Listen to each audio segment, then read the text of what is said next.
Hai ho. Kayak dari mana nih? Pakai hoodie-hoodiean begini habis lari ya? Atau habis ada apa? hoodie-nya itu nggak ada hoodie. Sweater maksudnya. Oh, itu sweater. Iya, habis lari kan aku pelari culture. Gitu. Keren banget. Pelari culture gitu ya. Ini kebetulan. Nah, ini kakak saya dong, kakaknya Tia. Siap. Baru pulang habis, ya biasalah. Aku suka upload Strava gitu akhir-akhir ini. Ya, emang. Enggak Ini- sering, itu cuma seminggu sekali gimana sih? Seminggu sekali ya. Iya, betul. Ini ada temanku di Ah. kantor, Bre. Beliau adalah Dokter Nurul. Dr. Nurul. Nanti boleh dikenalin sendiri aja dok ya. Iya. Dokter S sebagai siapa di Rumah Sakit Mutiara Sukma biar semua orang juga tahu gitu. Boleh disapa dulu kali dok. Halo sahabat Mutiara Sukma. Oh, langsung bener. Jadi kita salah terus ya. Ya, jadi saya Dr. Nurul Basira Amini, SPKFR, spesialis kedokteran fisik dan rehabilitasi di Rumah Sakit Mutiara Sukma. Oh, halo, welcome Dokter Nurul. Terima kasih. Dia sudah hadir nih. Kebetulan kita lagi ngobrol-ngobrol tentang demi medali, demi summit, dan demi konten. Karena banyak banget sekarang yang FOMO-FOMOan terkait gitu tadi ya. Jadi kayak sebenarnya esensi olahraganya tidak terpenuhi ya. Yang penting Sebenarnya- konten, yang penting sebenarnya summit itu bagus maksudnya ya. Kalau menurut dia pribadi sebenarnya bagus. Jadi dia ada motivasi buat olahraga Benar, dibanding saya benar, sendiri yang nggak ada benar. motivasi sampai hari ini ya. Iya, Tapi iya. ngomong-ngomong tentang hal-hal itu dok, kan mulai rame nih orang lagi tren mau running lah, jadi pelari atau jadi pendaki. Dipraktekkan sendiri gimana dok? Ada cerita nggak kira-kira? Ya, jadi kalau misalkan terkait dengan FOMO-FOMO yang sekarang sih belum banyak ya. Karena biasanya teman-teman yang lari kalau sekarang ini ya udah punya basic dia biasanya karena ada komunitas kan. Nah, dari komunitas itu biasanya udah dapat informasi tuh kalau misalkan lari apa yang harus diperhatikan, latihannya bagaimana, kemudian frekuensinya bagaimana. Tapi pernah memang ada kasus cedera olahraga lah kita sebutnya ya. Jadi kalau di KFR itu ada salah satu divisinya itu emang sport rehabilitasi gitu. Jadi rehabilitasi pada cedera olahraga. Dan sering itu memang pada olahraga lari. Biasanya itu keluhannya yang datang ya nyeri lutut, bisa nyeri pada ankle, bisa nyeri pada shin splint tahu. Jadi Shin nyerinya itu splint. di otot tulang kering di Hmm, nah iya. sini bagian tengah kaki sini. Oh, gitu. Yang saya pernah dapat itu sih paling sering lutut sih. Entah itu karena tendon, entah itu karena ligamen, entah itu karena ototnya yang kurang kuat gitu. Jadi paling sering sih itu. Nah, menarik nih. Karena Iya. kebetulan saya Pernah? kenal. Ya, Kenal. sebut saja saya. Kenal siapa? Iya. Dulu kecelakaan, Dok. Oh. Kecelakaan. Cuman akhirnya berpengaruh tuh kayak dokter bilang kayaknya ligamen deh waktu itu. Ada. Jadi Kenapa tuh, kayak kenapa dia? apa? Seringkali kalau misalnya entah berubah posisi entah dari duduk berdiri ke duduk atau mungkin kayak gerakan tiba-tiba gitu dok sudden move yang kayak dinamis sekali itu kayak ada bukan dislokasi sih dok kayak ada yang bergeser gitu loh dok. Nah kalau yang itu tuh berarti termasuk cedera yang parah kah dok atau gimana dok? Nah, jadi struktur sendi lutut itu banyak. Jadi ada sendinya dulu, kemudian ada tulang rawannya, kemudian ada ligamen, dan ada meniskus. Yang paling sering cedera itu memang ligamen. Meniskus juga sering. Jadi meniskus itu adalah kayak pelapis di antara tulang. Jadi yang menyebabkan tulang antara tulang atas dan tulang bawahnya itu kongruen atau nyocok gitu. Nah, pelapisnya itu yang sering.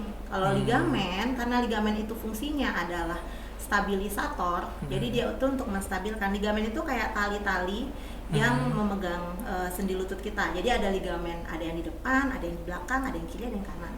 Tuh, jadi ligamennya tuh banyak. Nah, tergantung ligamen mana yang cedera. Kalau ligamennya bagian depan, biasanya keluhannya itu adalah tidak stabil, jadi goyang. Jadi pada saat jalan, pada saat naik turun tangga itu rasanya goyang, tidak stabil kayak mau jatuh gitu. Kalau meniskus lain lagi, biasanya dia keluhannya itu locking atau kekunci. Jadi misal lagi jalan lurus, tiba-tiba nggak bisa ditekuk, lagi ditekuk, tiba-tiba nggak bisa lurusin gitu. Jadi beda-beda kondisi, maka keluhannya juga akan beda-beda. Kalau misalkan yang kayak Mas Kasus Oji tadi ini, rasakan itu pada saat posisi tertentu, bisa jadi otot atau tendon. Jadi pada saat kontraksi itu nyeri, nah itu bisa. Nggak cuma perut yang kontraksi ya? Otot juga. gitu. Iya. Jadi bisa tendon. Dan cedera Kontraksi. tendon itu yang paling sering. sering. Iya ya dok ya. Karena overuse biasanya, overuse activity. Overuse. Jadi latihannya berlebihan. Oke, berarti lebih ke tendon ya. Tapi itu kan pelari ya, itu juga pada pendaki. Ada beberapa temanku betul. yang mau coba-coba mendaki tanpa basic yang kuat gitu dong. Iya. Pas turunnya dia nggak bisa ngerem kakinya dong. Nah, betul. Akhirnya sampai rumah mau turun tangga, mau ke WC, gemeter kakinya Iya dong. betul. Itu Jadi ngaruh kalau naik turun mendaki itu jelas kekuatan otot paha harus kuat. Karena kan dia mempertahankan posisi Iya, tuh. betul, betul. Mempertahankan posisi. Di situ nanti ada tugas si otot paha namanya quadriceps, jadi paha depan sini sama ACL-nya, ligamennya. Jadi yang benar-benar mempertahankan supaya tulangnya itu enggak translasi ke depan, nggak menceli ke depan pada saat turun. Karena pada saat turun kan posisinya badan kita pasti lebih berat ke depan kan. Nah jadi itu udah tugas kuatnya si otot dan si ligamennya. Kenapa dia sampai nanti ketika pulang kakinya gemetar, berarti ototnya kurang kuat. Berarti harus latih otot dulu tuh, harus Jadi siap-siap. otot, betul. Ya, itu yang buat saya kenapa sampai sekarang nggak berani dok hiking gitu tuh, trail run itu karena masih belum kuat. Iya. Karena kan itu ya mikirnya gitu kan, karena kalau turun itu kan kayak bener-bener speednya jadi lebih tinggi, terus kan ikutin gravitasi gitu. Jadi kayak emang harus tungkainya harus kuat dulu, nahan beban tubuh kita. beban, terus nahan ngelihat medannya gitu. Iya. Itu juga yang bikin saya belum siap dong. Iya, makanya yang kayak gitu-gitu. Iya, makanya saya suka banget podcast ini untuk memotivasi saya supaya saya mau Semangat. berlari dari kenyataan. Beda ya, jauh ya. Buat Kakak Oji nih yang Apa itu? yang sering kan ya seminggu sekali lah sering upload di Strava apalagi kayak gitu. Itu emang hobi dari dulu atau gimana? Ketepaan aja, Nah, kebetulan aja. Kalau akhirnya gitu ya, kayaknya jadi lebih ke hobi sekarang dok. Karena itu ya, karena sudah ada cedera dok, jadi kayak milih banget olahraga tuh kayak nggak bisa yang terlalu dinamis. Pernah coba bulu tangkis, bola, itu nggak bisa dok, karena kan itu kayak benar-benar harus tiba-tiba berubah posisi gitu loh dok. Jadi kayak nggak kuat udah tungkainya, jadi kayak akhirnya mikir apa nih olahraga yang bisa stabil, terus gerakannya monoton gitu kan. Ya akhirnya milih lari di road atau track gitu, nggak yang banyak hambatan, nggak. Jadinya hobi dan ini sudah berjalan berapa berarti ya?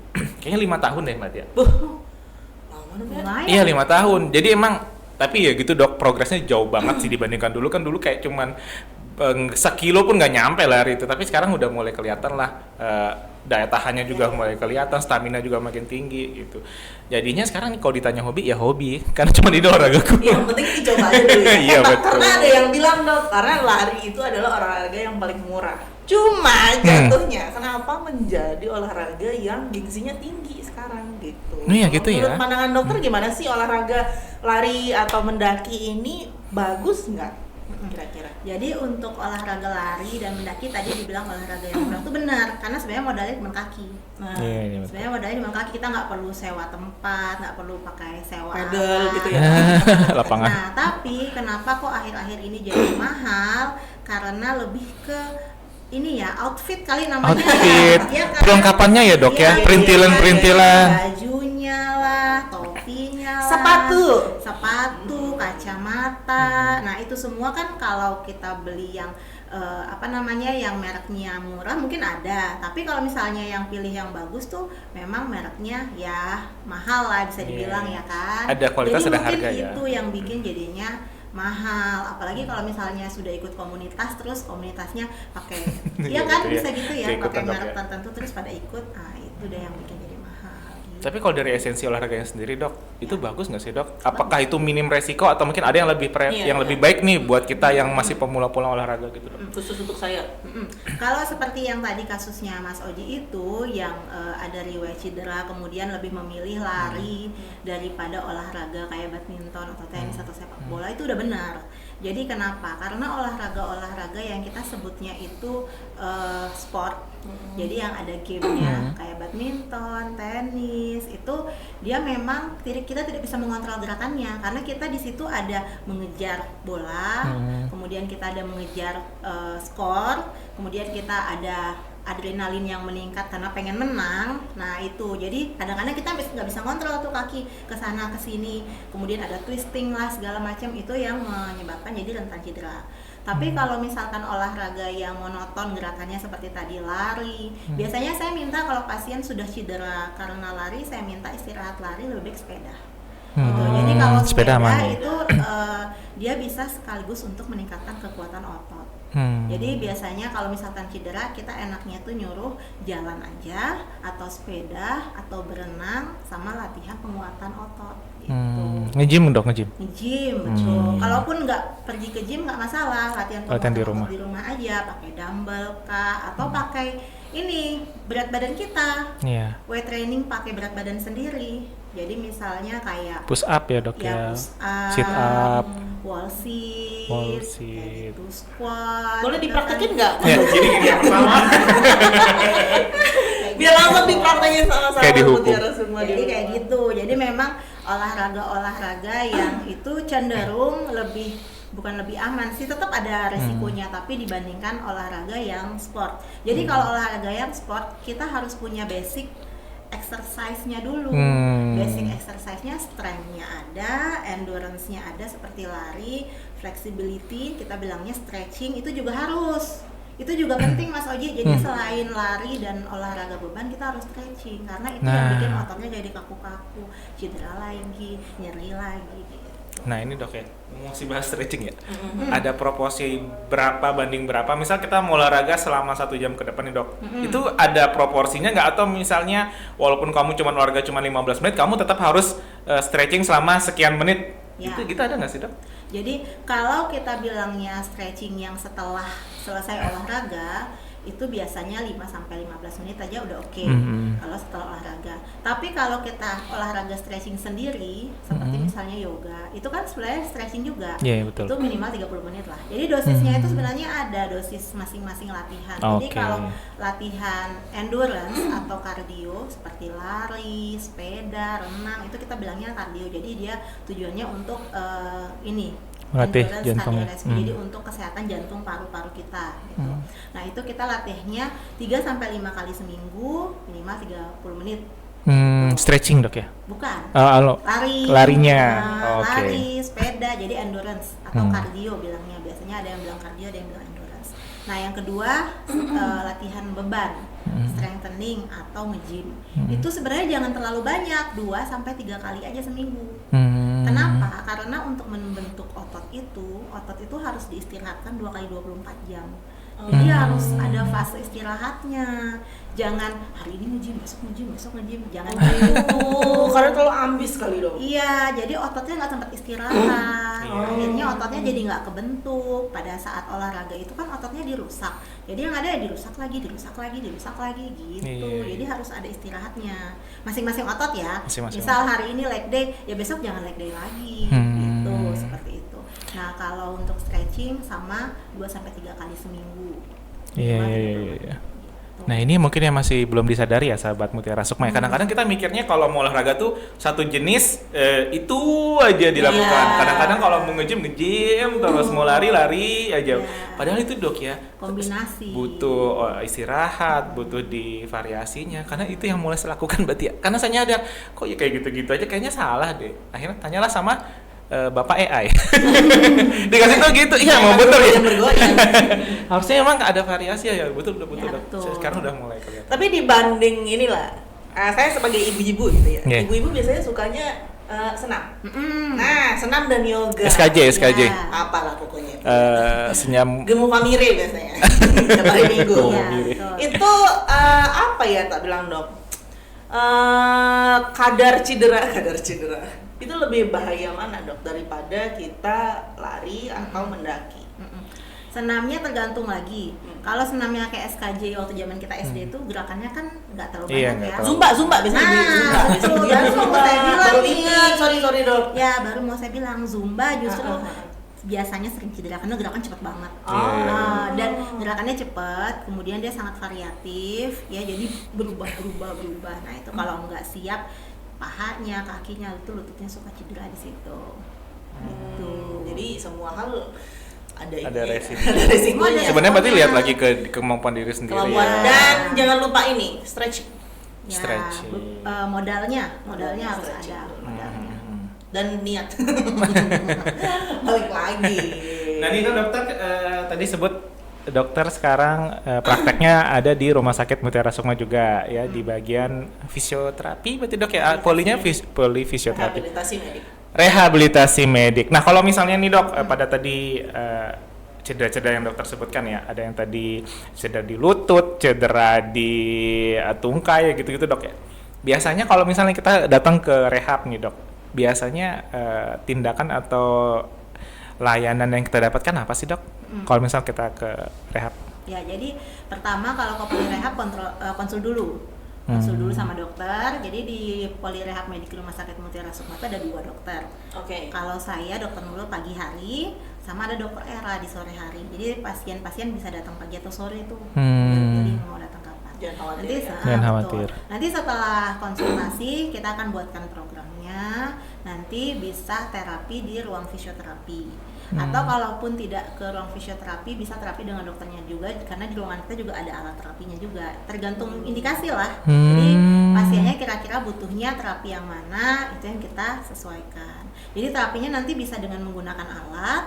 Juga dengan latihan. Nah, latihan ini yang paling penting.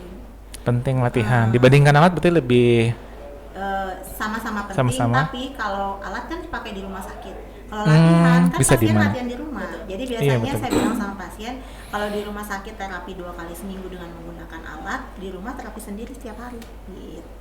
Ini terapi sendiri Iya, iya, iya, dengan iya. latihan yang sudah diajarkan. Oke. Tapi itu kayaknya kayak dokter bilang tadi ya, ada indikasinya mungkin untuk cedera ini terapi atau pilihan latihannya ini gitu ada banyak pilihan dok ya. Jadi nanti disesuaikan sama kondisi. Saya pernah lihat dok ada yang pakai apa sih kayak masking tape yang warna biru Ya. kayak selatip. Tapping, Itu termasuk terapi Tapping, kah betul. atau itu juga dilakukan di rehab dok? Iya betul, itu juga termasuk salah satu modalitas terapi, itu namanya kinesio-tapping ya. Tapping, kita pasang tapping, jadi itu tergantung indikasinya.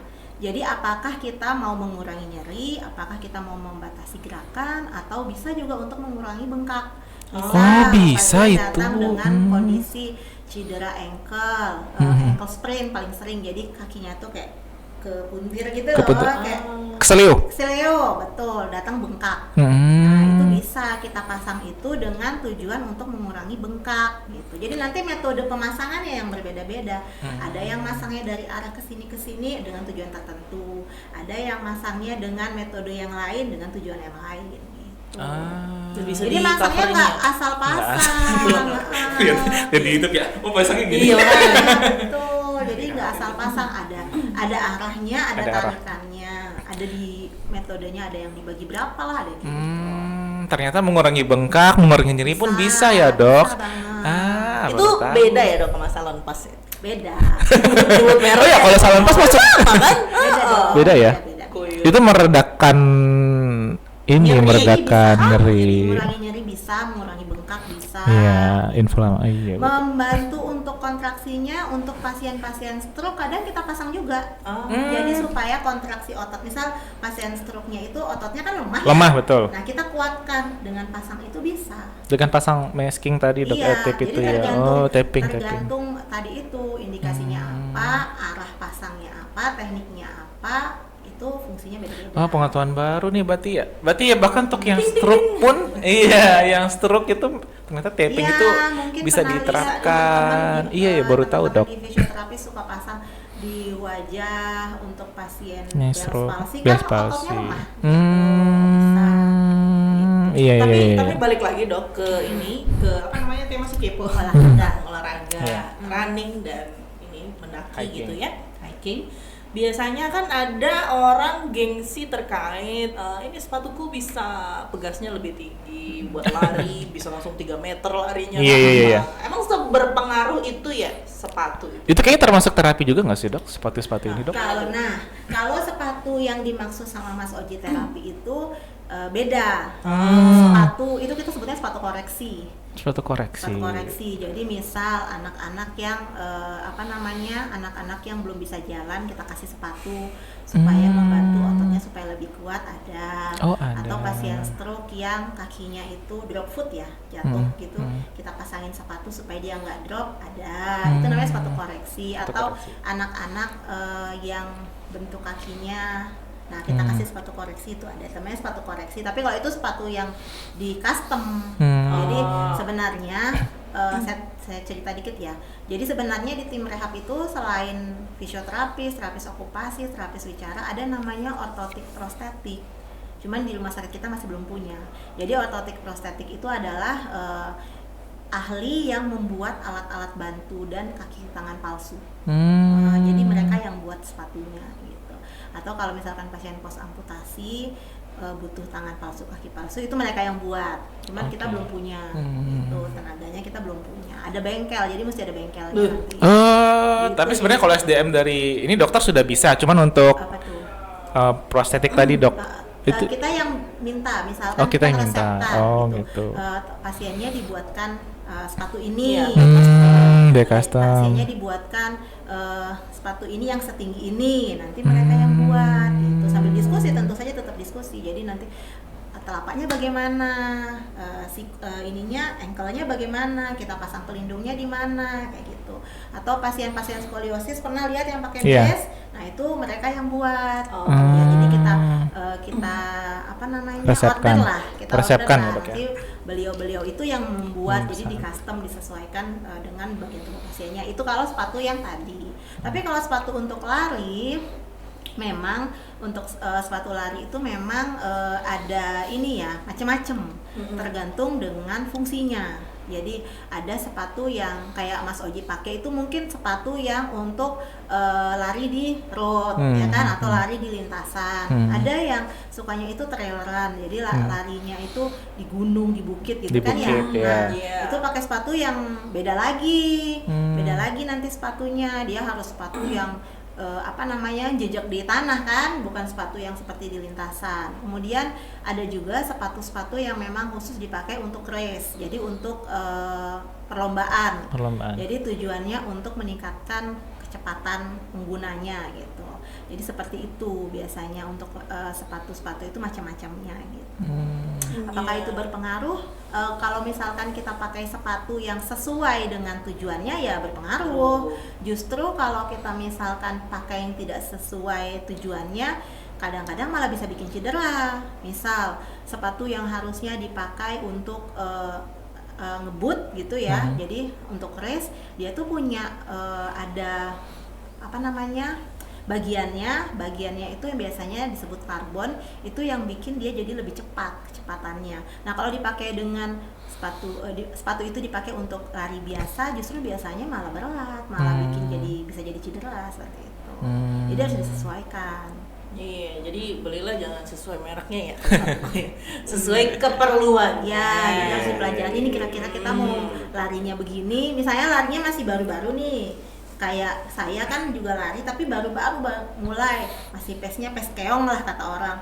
Janganlah langsung beli sepatu yang untuk kenceng-kenceng, nanti malah cedera. Betul. Sepatu yang biasa aja dulu dari cedera. Iya betul harus melihat Ini ya. Dokter Nurul kebetulan mau ditunggu pasiennya. Ada mau ditanya lagi nggak kira-kira Kakak Oji? Ada sih. Nah ini dok, kalau misalnya dari dokter sendiri ya, kan kita pengen tahu ya kalau dokter sebagai spesialis gitu ya, yang sudah tahu teorinya. Tadi dokter bilang dokter lari ya. Ini berarti untuk kebiasaan dokter. Selain lari dok, yang menjadi kebiasaan dokter untuk olahraga itu apa sih dok? Seperti kita bisa tiru dok. Ya, jadi seperti yang saya sebutkan tadi, ada 3 komponen olahraga yang harus kita penuhi sebenarnya kalau dari rekomendasi secara internasional ya. Jadi ada latihan kardio atau endurance, kemudian ada latihan beban, ada latihan stretching. Nah, karena saya lumayan ngerti karena udah belajar, ya saya berusaha melakukan tiga-tiganya. Kombinasi tiga-tiganya. Ya, jadi biasanya melakukan kombinasi tiga-tiganya. Jadi yang paling penting kalau latihan endurance saya lari dan jalan. Lari dan jalan, jadi itu bisa jalan juga tapi jalannya cepat ya, bukan jalan sambil lihat-lihat di mall gitu, enggak termasuk. Saya itu dong. Ya. Nggak berasa. Iya, efektif sih. Jadi olahraga kardio itu harus meningkatkan detak jantung. Harus ada peningkatan detak jantung. Nah itu baru kita bisa sebut latihan. Jadi latihan kardio satu biasanya saya lari atau jalan, kadang-kadang main badminton juga di rumah sakit. Kemudian yang kedua latihan beban. Nah untuk latihan beban saya nggak nge-gym, kebetulan saya biasanya latihan di rumah aja, pakai dumbbell atau pakai apa tuh kettlebell. Atau pakai beban tubuh aja, kayak misalkan push up, wall sit, yang kayak gitu-gitu. Itu. Yang ketiga stretching. Kalau stretching biasanya ya kayak yoga. Enak tuh lagi yoga yang tidur dong. Itu deh. Oke.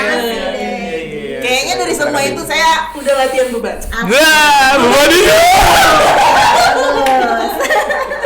Beban kehidupan. Wah, ini sudah expert banget sih Dok kalau beban hidup dia.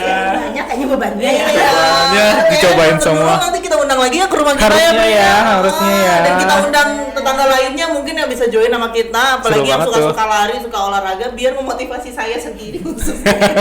Biar ketemu sama lingkungan. Oh gitu, berarti tugas kita loh motivasi Anda ya?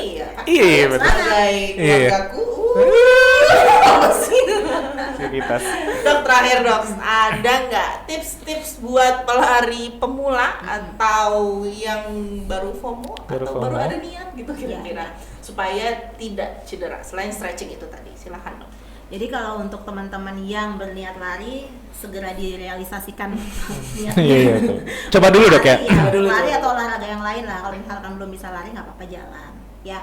Kemudian untuk menghindari cedera tetap kita harus memperhatikan intensitasnya, frekuensinya, ya dosisnya harus kita perhatikan. Jadi jangan sampai saking semangatnya terus kita larinya setiap hari lari, kemudian maunya harus langsung ngebut, kemudian maunya harus jaraknya yang jauh, maunya langsung 5 kilo padahal masih awal-awal. Jadi kalau di rehab itu kita bilangnya start low, go slow. Jadi startnya low dulu aja, go slow, naik gitu. Jadi kita mulai dari intensitas rendah dulu, jangan langsung intensitas tinggi. Nanti pelan-pelan seiring berjalannya waktu kita naikkan intensitas perlahan-lahan, intensitas, frekuensi, kemudian durasi kita naikkan perlahan-lahan. Jadi supaya badan kita ini beradaptasi. Jadi jantung kita adaptasi, otot rangka dan tulang-tulang kita juga beradaptasi. Jadi nanti kalau sudah adaptasi, kemudian sudah oke, mau intensitasnya dinaikkan boleh. Jadi supaya tidak cedera seperti itu. Kayak Kakak Oji tadi ya 5 tahun bertahap. Iya. Iya. Jadi awalnya cuma 1 kilo kan tadi. Iya, 1 kilo nggak nyampe, itu sudah lelah banget. Berapa? Half marathon. Nggak, belum nyampe. Mantap, kayak gitu. Iya, betul. Aduh, luar biasa banget ya. Luar biasa. Jadi makin semangat nggak sih? Makin semangat Ya, apalagi Makin- dingin begini. Dingin banget di sini Mayu. pengen lari. Iya, next mungkin kita akan bahas lagi teman-teman semua ya dengan topik yang lebih menarik lagi. Iya, mungkin besok yang sport mungkin ya. Kan karena kita hiking, nah mungkin sport tuh lebih berat kan. berat. Cederanya lebih serius ya, Dok ya. Betul. Oke deh. Oke, terima kasih Dokter Nurul sudah bersedia Terima mampir kasih. dan berkenan mampir di ruang tamu kita. See you and bye-bye.